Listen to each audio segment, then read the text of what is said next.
Welcome beyond the Reiki Gateway. I'm your host, Andrea Kennedy. Like countless others, Reiki found me when I wasn't even looking, and then it ignited a whole new world of questions.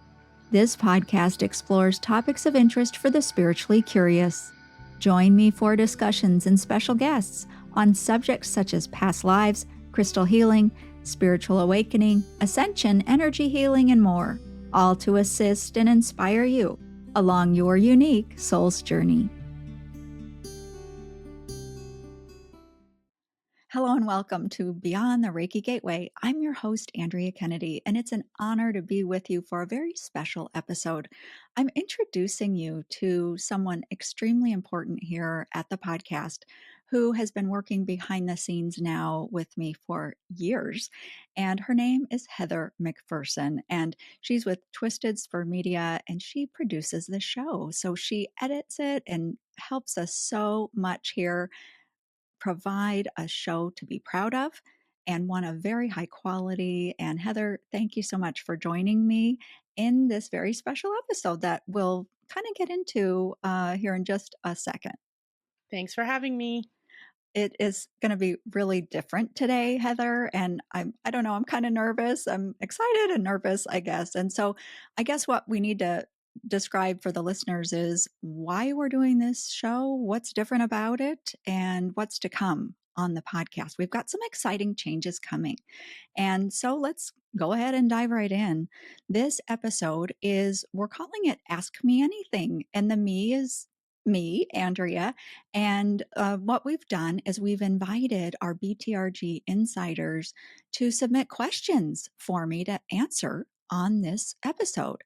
And that's pretty exciting because we get a lot of emails into the show, lots of questions and things like that.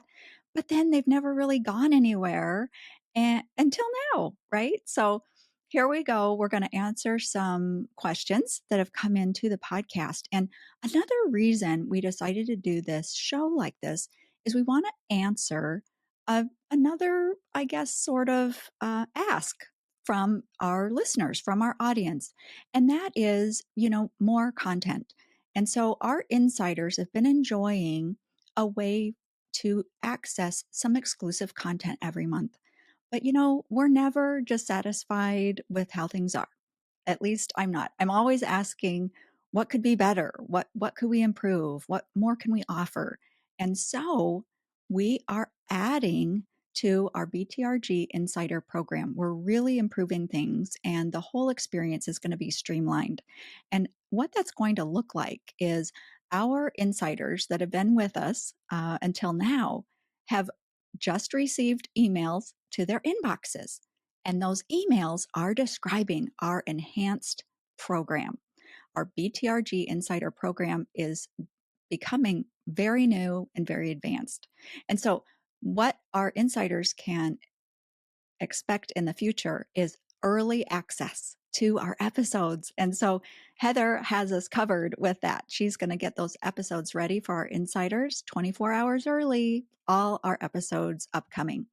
Also, another great change here to our insider program is a streamlined way to access everything BTRG. And so all the episodes and the exclusive insider content is now going to be all in your preferred podcast player. And so it makes it so convenient. Everything's going to be in one place. We're also going to keep coming with exclusive behind the scenes content. And we're going to do more of the Ask Me Anything episodes in the future for our insiders. And lastly, our current plan is ad-free listening. And so in the future, you'll only hear updates about the things that I'm doing and our guest offers. Insiders will get more in the program. If you're interested in becoming a BTRG insider, no worries. We've got you covered. Heather, I'm going to turn it over to you. And I know we'll be putting links to become an insider and more information down in the show notes and also in the YouTube video description underneath that video. We'll also be putting things out in the newsletter so that everybody can get up to speed about what this insider program is and what to expect. And so, Heather, Is there anything else you'd like to add about the Insider Program or these new exciting changes that we're announcing? No, you have covered everything. For me personally, I'm going to love that I can get everything all in my player on my phone. I don't have to go to different places to find the content. It's going to be all in one place. I'm so excited for that. We will make sure there's a newsletter going out to everyone. It'll just be a very streamlined email about how to join, where you can join, and what all the specific benefits are for the program. Yeah, I'm really excited too. And we're revamping our whole website as well. So we've got a lot of things going on here behind the scenes, and we finally get to share it with the audience. So just really exciting, great things coming. Well, the thing is, with these Ask Me Anything episodes, what will happen is when you're an insider, you'll have access to click a link and send in a question anytime. And what we'll do is when we do put these episodes together, we'll compile all those questions, and Andrea will be on the hot seat and answer them all for us. Woohoo! Yeah, that's exciting. So, yeah, it's kind of like more interaction with our insiders. And of course, we want to engage, we want to listen. And isn't it true, Heather, that on the new website they can even leave voicemails and reviews? Absolutely. We're so excited about the new website. There's opportunity to leave voicemails if you have questions. There's opportunities to leave a review on your favorite podcast player. So, what we're really trying to do is streamline the experience for you so that it's simple and it's easy to support the show with your kind words or with your support, however that looks for you. And we're really excited to launch these two new programs simultaneously, the website and the expanded BTRG Insider Program. Yes, absolutely. Yeah. Exciting. It's the word. It's the word of the day. All right. So, hot seat. Here we go. Right? Should we just dive in? So, I have a long list of questions to ask you today, and I am excited for the answers too. I personally feel like you're such an incredible host, and I often have questions for you as well. Luckily, I get to ask them, but now we're making the opportunity available for everyone. So, are you ready? I'm ready. I'm ready. Okay, first question is: as someone experiencing a spiritual awakening, I sometimes feel overwhelmed by the intensity of new sensitivities and experiences. Which episode would you recommend for listeners who are just beginning to open up spiritually? Ooh, we've had so many different episodes. That is really ooh, that's a great question. I'm gonna say, I might have a couple here. You know, if you're on your journey and you're learning and things like that, I think you might really relate to that episode called Coming Out of the Reiki Closet. We had two Reiki practitioners on, Tammy Castro and Michelle York, and they shared really personal stories and experiences that they've had. And I think that episode was really relatable. So whether you're into Reiki or not, I think that they share things that are mm, helpful to anyone. And part of that, the thing that's really coming to my mind is, reactions of family and friends. And I think anybody on a spiritual journey who is undergoing changes, those relationships, the family and the friends and things like that, no matter what spiritual topics you're interested in or how you're developing, those are going to probably be affected in some way. And so I would point to that one, coming out of the Reiki closet. And maybe another one that comes to mind is, I would say Shanae Fournier, because she had such a calm, confident approach in her episode. And Heather, what was the name of that episode? I want to help people find it. Step into Your Power with Shanae Fournier. It was season 4, episode 25, released June 19th of this year. Oh, nice. Wonderful. Yeah, she just had such a I don't know, a calm presence. And it made it seem she shared some things that were pretty um, I don't know, remarkable, maybe is the word, like wow. But the way she talked about it made it so okay, you know? I don't know. So I would say that those 2 maybe come to mind, but it's really hard to choose because I think that we've had so many guests on that offered so many different things for people, no matter if they were early on the journey or they've been doing this for decades. I have to agree. You've had some really great guests. Okay, next question. What inspired you to spotlight curses and spirit attachments on the podcast? And how has listener response shaped your approach to these sensitive subjects? Yeah, that was pretty wild, right? Um, I didn't know what to expect. So we're talking about the episode with Gail Revels. I mean, so she's been on now a couple of times, and then we did a follow-up episode after that first one. And it was the first episode where curses were explained and spirit attachments. And whew, I think my mind just kind of blew up, probably with a lot of the listeners too. It was just like, wow.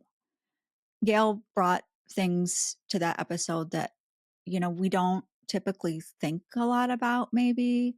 And it was mind blowing, I think. And what I would say about that is, Um, I didn't know Gail before that episode, and her name was brought up through our my past co-host Kathleen.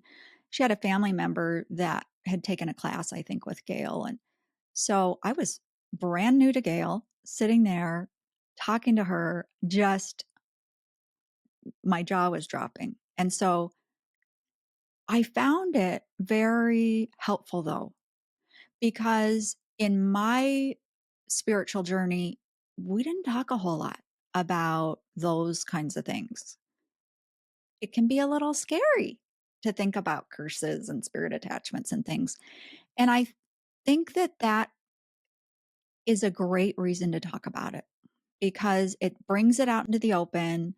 And if we don't talk about it, we can't understand things. We can't work through things. We can't figure out, what our own feelings and thoughts are on a subject. And so I think that that episode helped bring it into a place where more of us could start thinking about it, talking about it, and letting go of some fear, hopefully. And I think that that was my big takeaway with that. And that's why we did the follow up episode about our own sessions with Gail, to help expose that more and to help illustrate to people that it isn't something we need to run away from. I mean, if these things are out there, I think it's good to know about them, you know? Doesn't mean you have to dwell there or anything, but I think it's all about having a more well-rounded sort of vision and education when it comes to spiritual topics. Awesome. And for reference, Gail's first episode was March 16th, 2022, Spirit Attachments and Curses with Gail Revels. Your follow up episode was a few weeks later in April. And then we recently had Gail back on the show, as you may all know, October 23rd and November 6th. Both episodes were with Gail. Oh, that's right. We did a two-parter with her. Yes, yes, yes, yes. And I have to say, just love that because I just thought what she brought forth in those two episodes was so timely and empowering for people in different ways, I think. So really, really appreciated her coming back. Okay, next question. It's a big one. Uh-oh. How Okay. how do you choose the topics and guests that you have on the show? Oh my goodness. It's funny. Um, I'm maybe a little embarrassed to say, I really have no idea. Well, so maybe that's not entirely true, but I guess my point here is I don't have a set procedure really. I don't. I sometimes think of topics or I'm curious about something. And then I start looking around. I start listening. And, I have a membership community of Reiki people, and we talk about different things in there. And, we even have a book club in there. And so I'm listening to those conversations in there as well, and questions people ask. Also, sometimes our listeners will write in and they'll ask about a particular topic. So there's just that sort of thing where I might get a general idea. Um, I might be looking even on certain apps or, um, the Gaia channel. People have noticed, I think I've had some guests that have been on Gaia television before. And, I don't watch Gaia very often, but I kind of go in spurts. And so every now and again, I'll just follow my guidance, turn it on, and see what topics get my interest. And I don't know, maybe ask Heather to reach out to some of those people that are presenting there and see if they'll come on the show. And, um, we're honored to have them. But I kind of think it might be easier if I had a set system, um, as far as who to invite and what topics. And maybe I'll get there. Maybe next year is my year where I settle down and I get more streamlined in that. But um, I don't know. So it's kind of haphazard, I guess. I know, but it brings so much variety the way that you're doing it. And I think that is from someone who's maybe early in my journey and also um, m- not sure the things that I don't know. I love the variety. I love the Oh, variety of your guests. So, oh, great. Thanks, Heather. has there been a guest who completely changed the way that you think about spirituality or made you see things in a totally different light? Wow. I think if I had a long time to think about the question, because I didn't really go through these and think up answers or anything before, because I like to be more spontaneous and kind of just share what strikes me in that moment. And I guess to be true to that, what came to my mind was Robert Lee Camp, because that was really early in season 4, really early in season 4. And he is actually someone that I saw. It was on YouTube or something, and I honestly don't remember, but I saw him and he was talking about playing cards. Do you remember that, Heather? I I mean, do. playing cards. And I mean, I've heard of tarot cards and oracle cards and things like that, but playing cards? I mean, all I've ever done with that is play rummy and solitaire and okay, a little blackjack too, just for peanuts or something, but what he shared about the playing cards and that whole system, I think that's how he did it, if I remember correctly. It was all about your birth date, and the card said so much. It was And fascinating. it was. And this thing that we've all seen through our whole lives, nothing magical about it, although I'm pretty sure I mentioned on the episode, I always thought there was something different about playing cards. There was something about them, they seemed very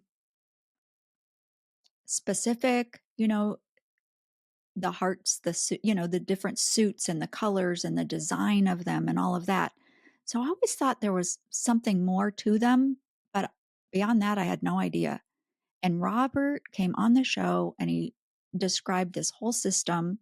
And I even got his books and went through those, shared them with my older son, which he totally fascinated him. But to get to the heart of the question here, I think what it made me really struggle with, honestly, was the idea of fate and free will.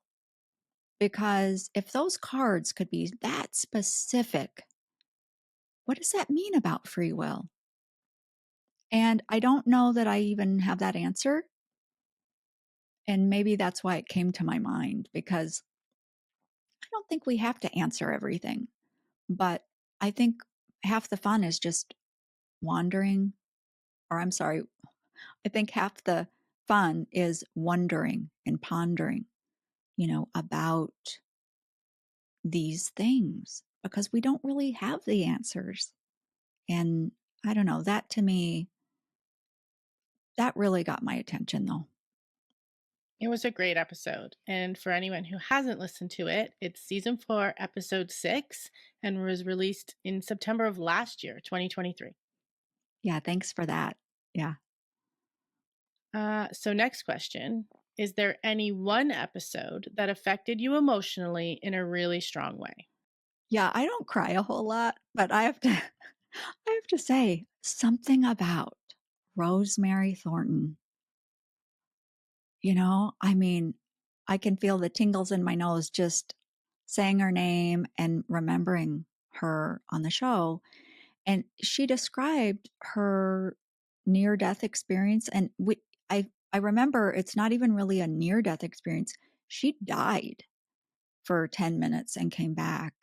And I don't know what it was for me in that episode, but there was something about her and her energy, just her presence, that I was so with her. And as she talked and described her experience, it was like I was there with her. I don't know, how it was for you, Heather, to listen in as we recorded that, but It was incredible. It was yeah, absolutely incredible. yeah. And so I'm always going to remember that conversation with her. I just thought it was so special, but not just what she said, but the energy while 100%. she was talking about it. And yeah, I mean, I teared up, I don't know, 2, 3 times. Pretty good, you know? And that one, yeah, so memorable. Absolutely. Rosemary's episode was season 4, episode 26. Episode 26. Into Death and Back Again with Rosemary Thornton. Yeah, just an incredible, incredible, woman. Yeah, Incredible story. she really is. Okay, next question. Hi, Andrea. I've been listening since episode 1. I'd love to know what self care rituals you personally rely on to maintain your energy as both a Reiki practitioner and podcast host. Sometimes it feels overwhelming managing my own energy while helping others. I would say for me, I'm pretty busy in all the different things that I'm doing. And N you know, everybody knows I'm a Reiki teacher and, I have Reiki in my life, and so probably everybody is thinking, "Oh, well, she's gonna say self Reiki." And yeah, I would say I do self Reiki. I mean, Reiki's just part of who I am, though. If I was going to tell anybody out there or share a suggestion about self-care, it's just take time to be with yourself, and that's it. And so the morning for me is my precious time. And Heather knows that I don't like to schedule things earlier in the morning. I mean, today was early and it was, I think, 9:30. And the reason for that is I like to naturally wake up, not wake up with an alarm. And I like to just be there, look out my window. There's no rush. And I gently come into the day. And then I get up and nobody else is awake yet in my house, which I really like. And I like coffee. So I will make my coffee, I will take care of the dog, and I'll just sit. And that time is my time. I don't look at my phone. I don't take my phone into my bedroom at night. It charges in another room. I like doing that. So, having mindfulness around your, I guess I'll say, input. So, I'm controlling the input in my morning, not looking at emails, not looking at my phone, not turning on the TV until I want to, because I like to check the headlines and stuff most mornings, or just turn on music. So some mornings I'll just sit and have music. But I hope that you're realizing as I'm describing this, I'm not giving a prescription that, oh, every morning I sit down and I do this certain practice.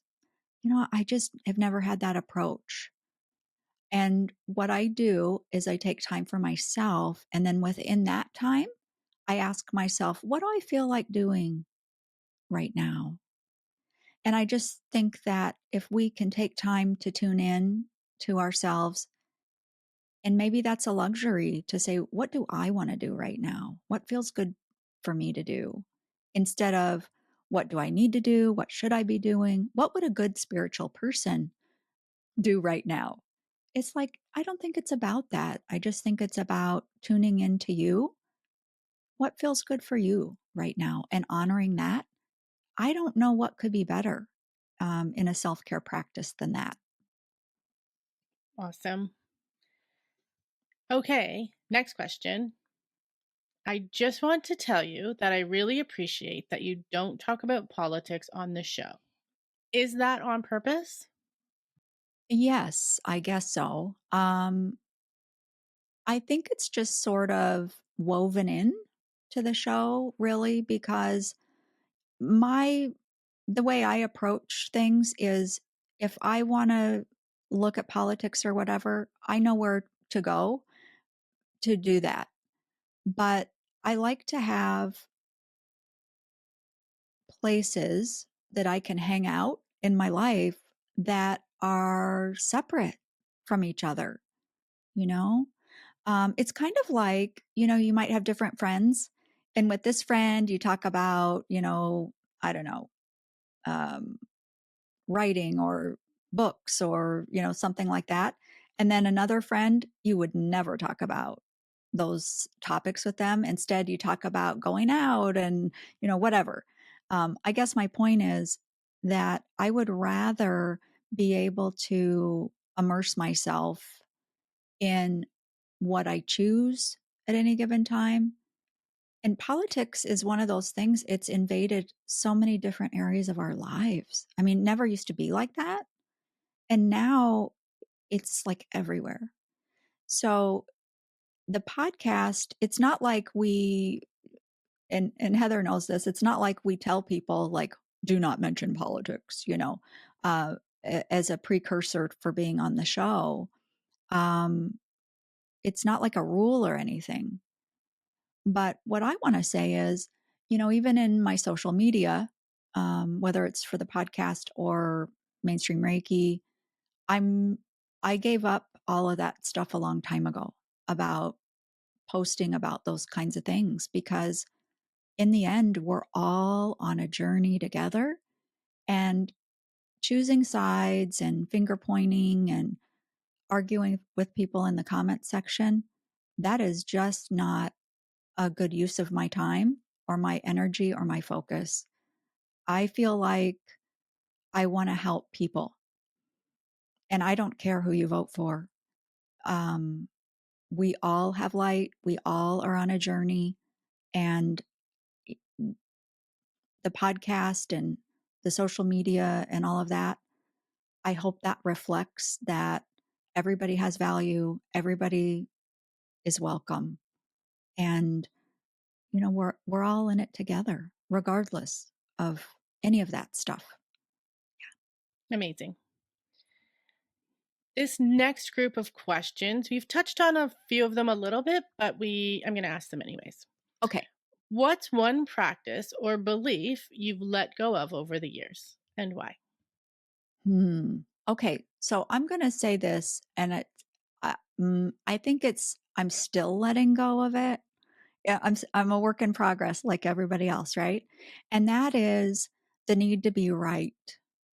Oh, you know, when I was young, it was all about that. I mean, I thought about being on the debate club in school just because, I could see there was a right, and I could argue that point and I would be pretty good at it. And it's kind of funny that this question comes up right after the politics question.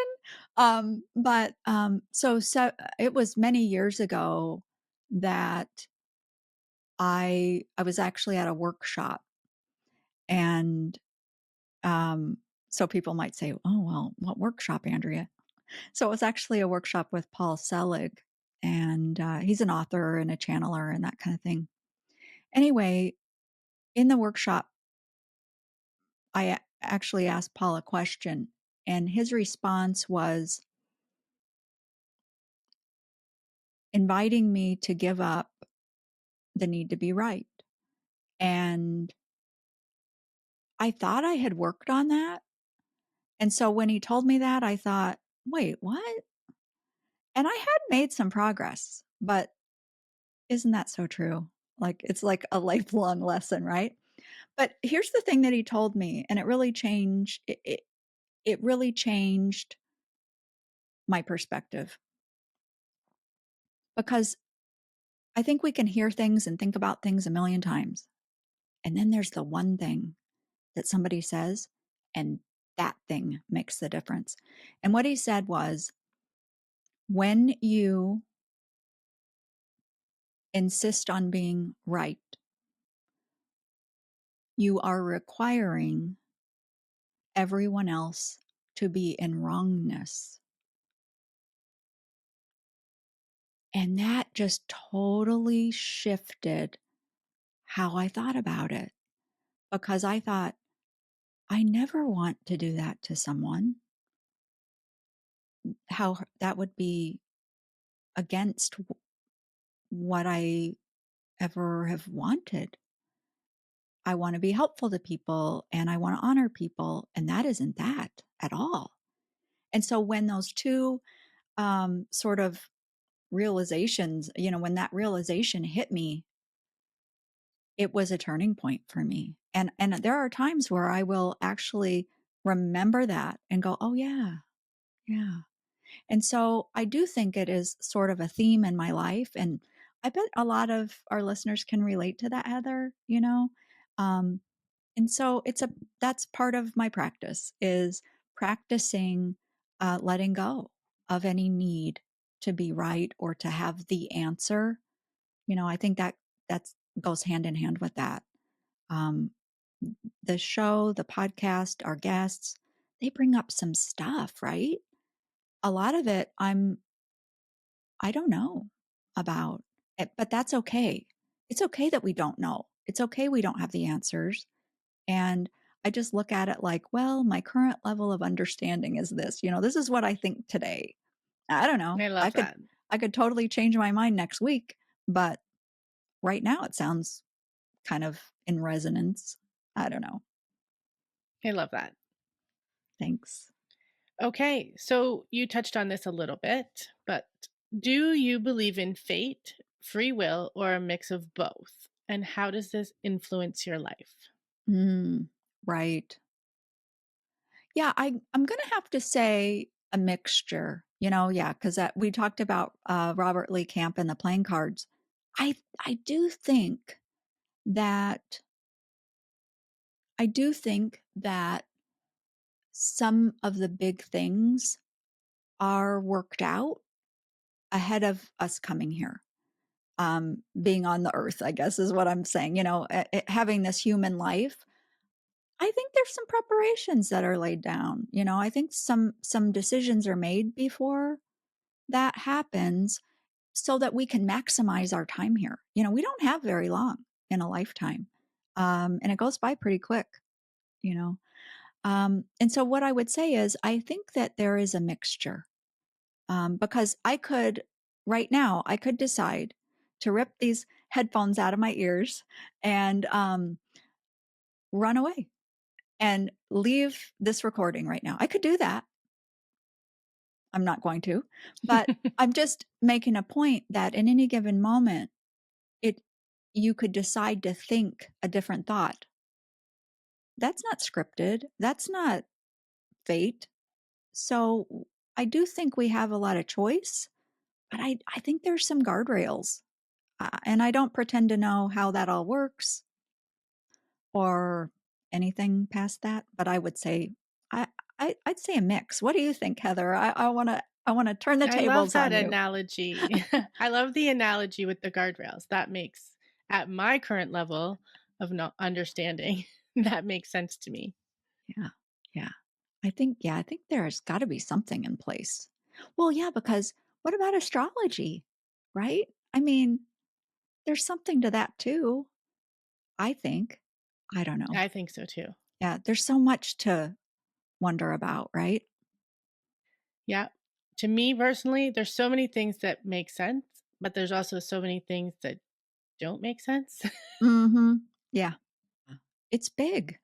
I mean, it's big to try to wrap your mind around. Yeah. Okay, next question. What's one mantra, affirmation, or phrase you use to center yourself? This is kind of interesting because I think in my next newsletter that I put out for Mainstream Reiki, it's going to have something like this in that. Um, Not really framed in this way, but I guess we'll go ahead and define it in this way as well. And that is, I like to, I guess, step into my sovereignty at times, when things are chaotic. And so if I feel like off center, right? I guess that's what I'm trying to say. If I feel off center or, any number of things, and I want to really get more present, more grounded, and more intentional in my energy, what I will do is I'll say something like, I now choose to raise my vibration to the highest frequency available to me to hold in form and field, meaning my body and my energetic field. And when I do that, I really connect with the words. I'm intentional and I'm co creating that because I do believe we all have sovereignty in our energy. I control my energy, nobody else. And so when I declare a change to my energy field, I can do that. And I would hope that our listeners too, if they don't know that already, oh, please give it some thought. See if you can try that out for yourself because we need to be able to come to center. We need to be able to not be affected by all the external things out there to a degree that we can control. I mean, I'm not going to say that things don't ever bother me or anything like that, but I found that practice, I've been doing it for many years. So that mantra, that affirmation type thing, been doing that for many years. And I feel the energy move and shift in my body when I do say those words with attention and intention. Well, speaking of energy or your energy, the next question is what is the best way to protect your energy around negative people or situations? Oh, cool. All right. So It's there's some interesting different, how these are all flowing. I Love know, it. right? I know. Because who would have known that? But anyway, here we go. So, oh, you know what makes me think of is like energy vampires. Do you remember that? People would say, oh, that person's an energy vampire and they drain my energy and all of that. So maybe those listening this far into the episode can relate to that. And what I would say is awareness is really important, right? Because if you're having a conversation with someone or you're interacting with someone and there is a drain, that I'll say that need for protection, right? Like in the question, that's part of the question. If you're in a situation like that, the game changer is your awareness that something's happening, or there is a chance for an energetic exchange that you wouldn't choose to be happening. And so when we have awareness, then we can make a choice. So some people might say, well, but Andrea, I could do protection before I ever leave the house and things like that. And you can totally do that. But I think the way it's played out really for me is I kind of go through my life and then I'll be having a conversation or an exchange, and I think, you know what? I think there's something going on here. Or this energy that this person is sending me, is not something I would choose for myself. So, one of the things that I would perhaps do is place a Reiki symbol between me and the person, just a really big Reiki symbol. And we call it the power symbol, but you could really use any kind of symbol. If you're not a Reiki person, one of the things that you could do is, I mean, I guess it depends on your mood, but you could imagine a great big heart between you and that person, you know? And the idea of whatever you put there, so, and it doesn't have to be a heart, whatever makes sense for you, but something between, in your mind, you're putting something between you and the person to where you are shielding yourself from whatever they're sending your way. And it isn't to reflect it back to them or, anything. It's just, it's kind of like going out in the rain and you don't want to get wet. So you just take an umbrella, So it's not about fear. It's not about fighting against them. It's just about like, yeah, not taking that. Thanks, but no thanks kind of thing. And that's what served me. So putting a Reiki symbol there, or even just noticing and going, oh, yeah, yeah, you can go ahead and spew that all you want, but it's not affecting me, kind of thing. And I think that, again, it just goes to the sovereignty type question. But being aware and seeing situations and interactions with people from, I'm going to say, almost like a higher perspective. Instead of being in it with the person, you're also observing what's happening. And I think part of that is just having the intention to do that. I've And never heard then, that before. I'm going to try it. oh, I cool. like it. Yeah. Well, let me know how it goes.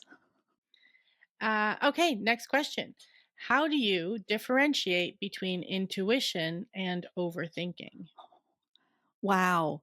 That is a great question because I probably, oh, deserve trophies for overthinking in my past. So I can really relate to that question, and whoever might ask that question. And so, how I would differentiate is, is that the question? I differentiate between overthinking and intuition by how you feel, because overthinking will often create more tension in the body and a tightening. Okay. I can feel my brow furrowing right now as I just imagine overthinking. Whereas intuition or guidance, there's more of an expansiveness to it or a softness to it. Um, and intuition will often repeat itself, where overthinking, you go further down the rabbit hole. Does that make sense? Does make sense. Yeah. So how is it making you feel? And then is there a repetitive type consistency to what's coming? I think those are pretty big clues. What is one piece of advice that you think people need to hear more often in today's world? Slow down. I would say slow down because I think that everywhere we engage, there seems to be this undercurrent of hurry up, not enough, speed up, do more, be more. There's all of that. And I think a lot of the time we buy into that. I'm sure I've bought into that. Yeah. And that fear of missing out kind of thing, or whatever, FOMO, or whatever they say.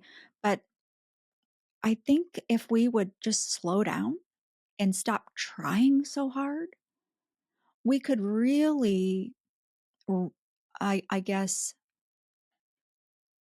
understand ourselves better, who we are, because I think a lot of us are striving to be something else. And not to say that there's anything wrong with that, but I think we can overlook our gifts and what all the things that are going right and good feeling things right now. Our basket's really full of good, wonderful things. If we will slow down and actually look in our basket instead of just like flinging the basket over our shoulder and running forward for the next thing. And I guess that's what I would say. I would invite us to make decisions to help us be right here, right now. Yeah. You're not missing out on anything by just pausing, and you can really gain so much. I think that's great advice. Awesome. Okay, this next set of questions talks a little bit more about Reiki and practitioners. And so the first one is, I started my Reiki journey after discovering your podcast last year. I'm curious, when you first started teaching Reiki, what was your biggest fear and how did you overcome Oh my goodness. it? It took me a long time to even say yes to teach Reiki. I had people asking, and I was like, no way.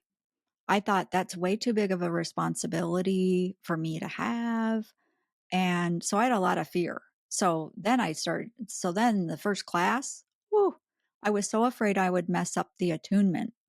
And, for people unfamiliar with Reiki, an attunement is what happens in a Reiki class. It's some might call it a ritual, but it's basically a set of steps that a Reiki master teacher does.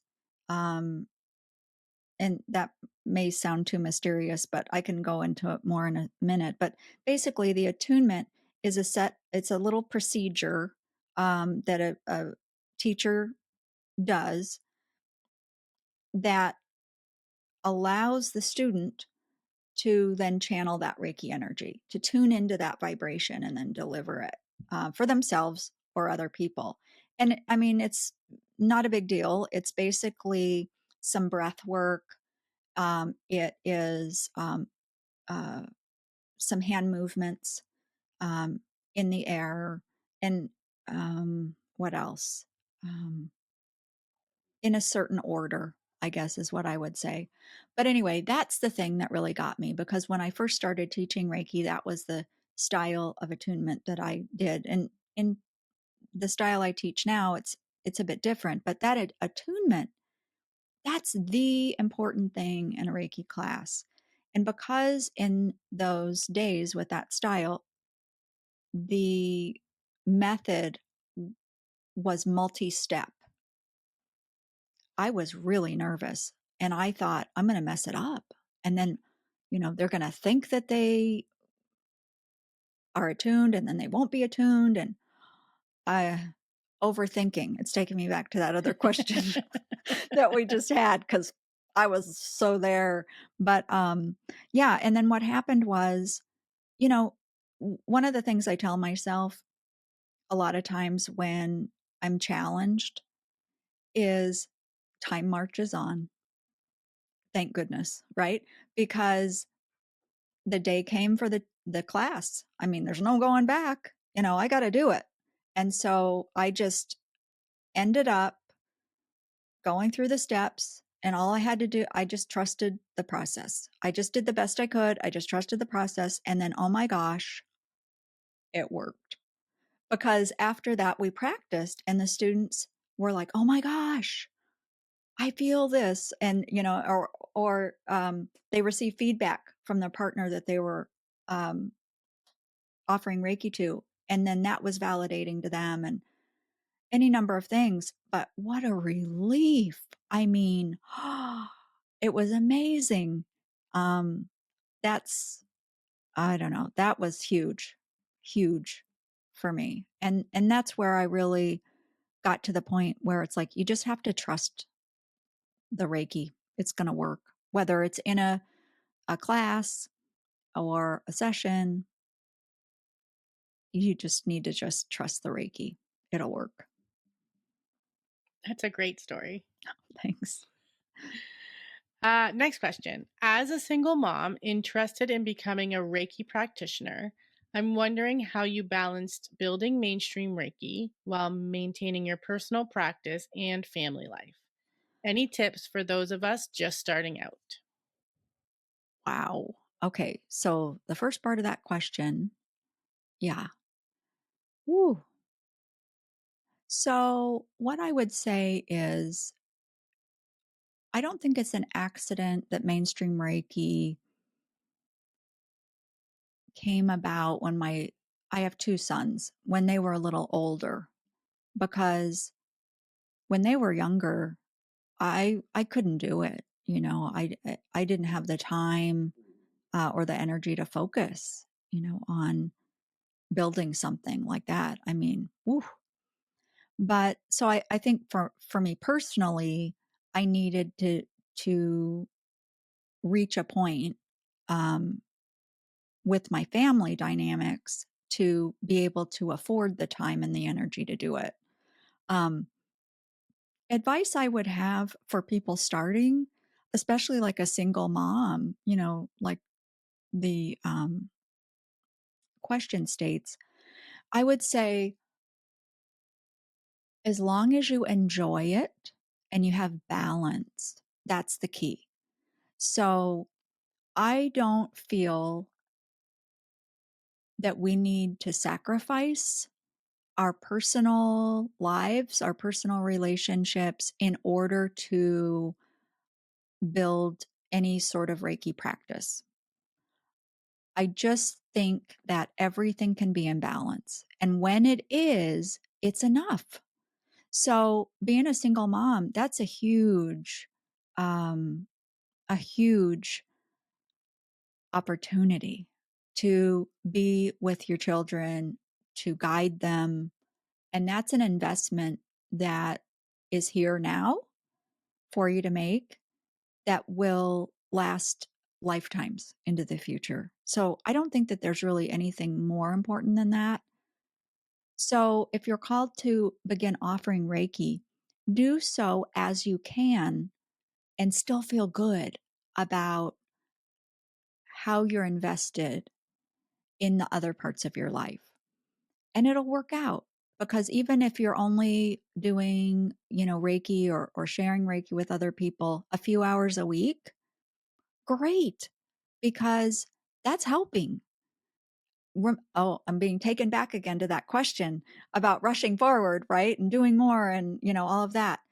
Just take your time because it isn't about the quantity of sessions that you do when you're starting.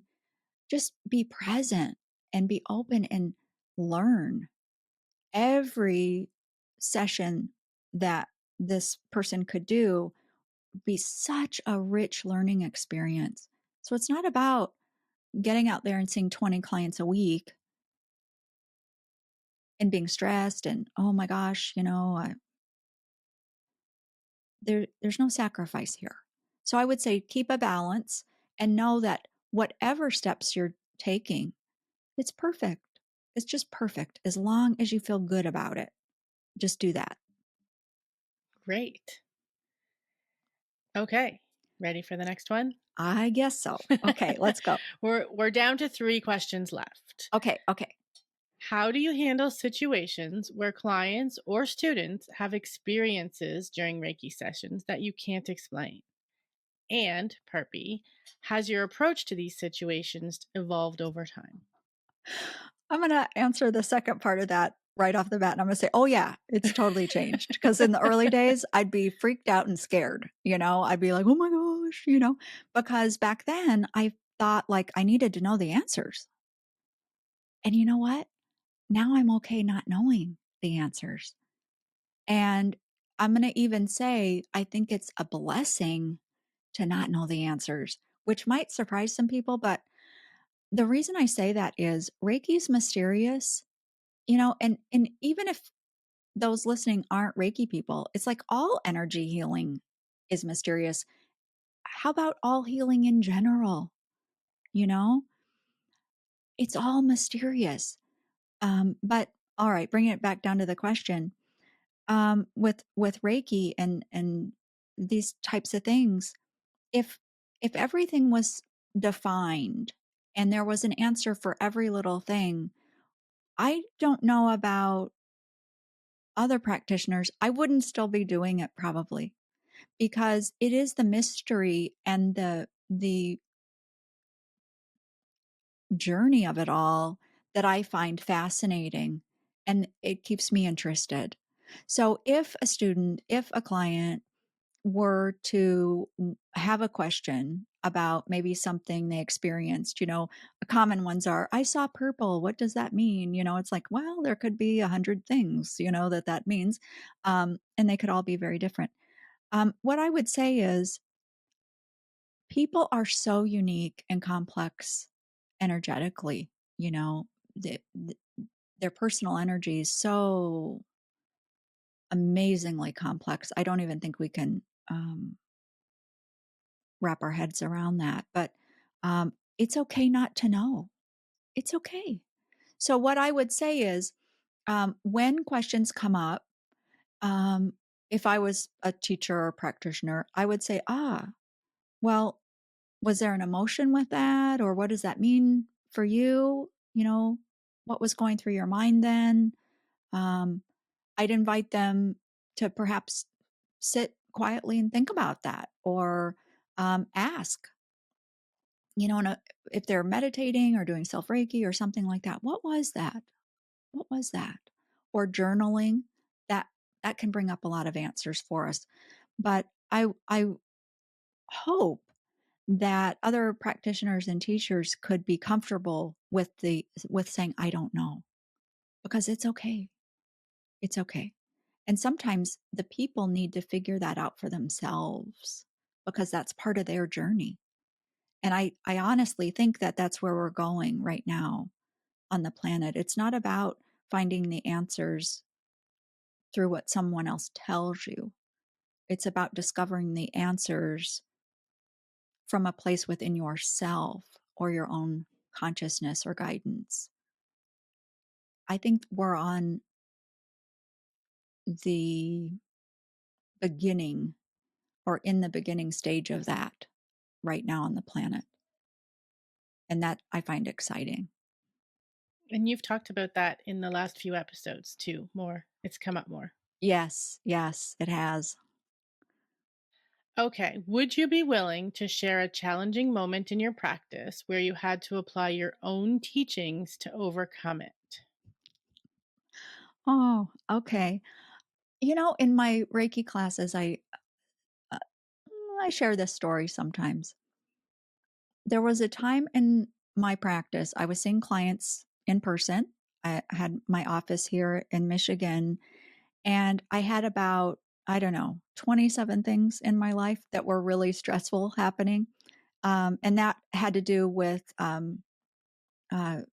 putting a house on the market, looking for a new house, my older son, firstborn, going to college, and, all of that.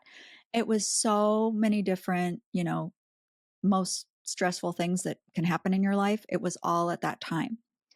And I remember I had a headache, and this headache was like 3 days old. And that was not like me. And I thought, this is really strange. It's about that time you're like, do I need a brain scan or something? Is there something really wrong with me? But anyway, I had all the stresses in my life, and I had that headache. Anyway, it must have been a Monday, um, because it was, I had a break from my clients, and then I was headed back to seeing clients, but I had the headache. And so it was the night before, and I thought, should I cancel? Should I try and reschedule these people? What do I do? And here comes, my guidance voice, right? And it's like, you got to take your own advice. And I thought, what? Anyway, that advice is Reiki's going to work regardless of what you've got going on. You just need to trust the Reiki. Just get yourself there and keep your commitment to these people, that have signed on, to be there. And that's what I did. I got myself together, and I believe I had about 4 clients that day. And I started, and my head was pounding so hard. I was so miserable. And I remember I'm in the session. This is like Confessions of a Reiki Master. Um, but That's I'm a in, different show. I know that is a different show, right? It's like, yes. So I'm offering Reiki to this person. It was my first client of the day. And I remember I looked over and saw the corner of the room and the floor. I literally wanted to go curl up and lay on the floor. And then, of course, in my mind, I start berating myself like, you're a terrible Reiki person for even having that thought. What about this person? So then I started going down that rabbit hole, and the head was terrible. And I was worried that the session, this woman wasn't going to have a powerful session because of all of my stuff. And I have to tell you that it all worked out. She had an amazing session, actually a life-changing session she had. And I'll never forget it because that proved to me right then that Reiki works regardless of what we've got going on. Students will often ask, well, I don't know if I should offer Reiki to other people. I have a chronic illness, or I have to take these prescription drugs, and that I know that that's not good. And so I shouldn't do Reiki then. And in my years of teaching, I'd say, no, no, do it, do it, do it. You can help people. But that time, that story that I shared, that illustrated that. I had to take that advice. It's like I was not 100% um, in any way, shape, or form. But that woman was so grateful that we had that session that day and the help that she received. And it's just a testament that Reiki does it. It isn't us, it's the Reiki. We just need to show up, and we just need to trust that everything's working out for the highest good. That's a powerful story. Oh, I'm glad you like it. Yeah. Okay, last question for today. Okay, let's go. How do you respond to traditional practitioners who worry about Reiki losing its spiritual core as it becomes more accessible? Ooh, ooh, that's a good question. Um, you know, so I mean, I get it. Um, Reiki has roots in Japan, and there are very clear traditions with Reiki in certain styles and lineages. But there's a word in that question that stands out to me, and that's accessible. As it becomes more accessible, I would rather have Reiki be more accessible to people so that they can be helped than stick to a certain tradition or a belief system or a method. And I don't mean any disrespect at all, but I will say the energy did not start in Japan, did not start with who we attribute the founder to be, Mikao Usui. The energy, from my perspective, is as old as creation. There's no tradition there. And so I believe that we can coexist because I come to Reiki from more of a scientific perspective with the principles of energy and resonance and wave behavior, things like this. And if others want to practice and teach in adherence to the early days after Mikao Usui discovered Reiki for himself, then please do that. But I just don't think we need to throttle the limitless nature of the energy and make it fit through any set of traditions or practices. When the energy itself is so unlimited, it seems, I think we can all follow what we are called to do, what we feel called to do. And if it doesn't resonate with a particular person one way or another, so be it. Then it will be more accessible in the way I might present it in contrast with someone else. But people are different. People have different preferences, beliefs, perspectives. So if we can help people by meeting them where they are, I just don't see a downside to that. I think we can all help people and help ourselves. And it just doesn't need to be defined like that if one doesn't choose to. Wow. You answered a lot of listener questions and you gave such great insights, and I had so much fun. I hope the listeners are going to enjoy it as much as I did. Oh, well, I do too. I do too. Yes, for sure. For sure. And so we talked at the beginning of the show about the Insider Program and how that's changing. And we just want to reiterate that this is an expanding program, an improving program. The website is going to be a whole new experience for everyone. And so look at your newsletter, look at your inbox, and for more information and learn how you can get more Ask Me Anythings and also more exclusive content and even early releases of the show by becoming a BTRG Insider.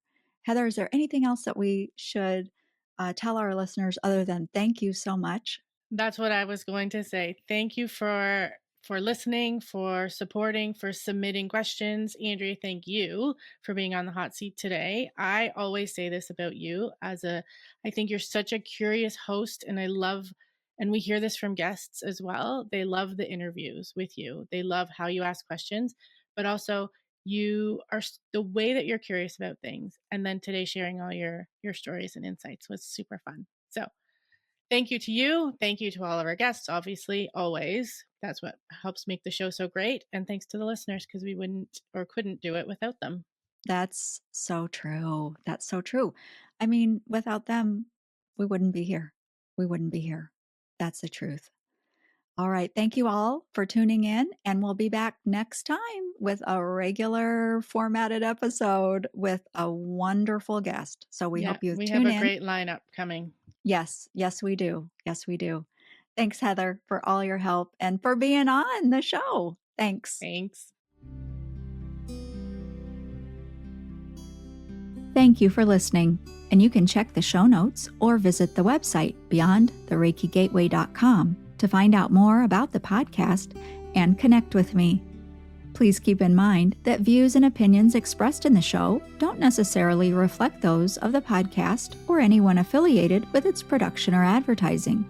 This program is presented for your entertainment only, and all information provided is to be utilized at the listener's own discretion. I, along with the BTRG team, hope you enjoy the show as much as we enjoy making it for you. Wishing you highest blessings until we meet again beyond the Reiki Gateway.